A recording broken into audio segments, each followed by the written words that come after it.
பொண்ணு இருந்தா எங்கிட்ட யாராவது சொன்னாங்க 40-50 வயசுக்கு ஆகி போயிட்டாங்க. இவங்க ஒழுங்காகவும் இருக்க மாட்டேங்கிறாங்க.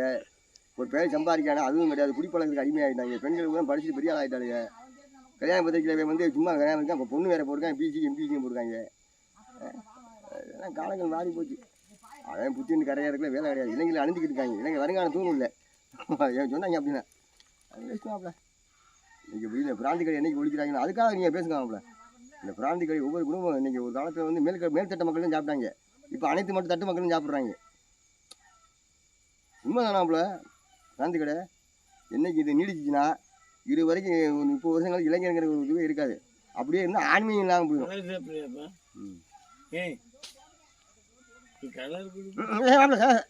இந்த இந்த ஏறு அடைச்ச பொருள் சாப்பிடாதீங்க. நீராட தண்ணி சாப்பிடுங்க. இந்த இது ஏருங்க கம்ப்ரஸர் அடைச்சி வச்சிருப்பாங்க. மாப்பிள்ள இந்த செவனப்பு ஹரியானாவில் போடுறாங்க. கடலில் ஒரு செவனப்பு போடுறாங்க. பச்சை பாட்டில் மாதிரி தான் இருக்குது. படித்து பார்த்தா முடியுங்க. பார்த்துக்க நீங்கள் பாட்டில் அதுக்கு வந்து வின் கெட்ஸ்ன்னு போட்டிருக்காங்க. ஒரு வார்த்தை வந்து அது கேட்க முடியாது. என்ன அது கேட்டால் தொழில்நுட்பத்தை பூத்துறாங்க. பூத்துறாங்க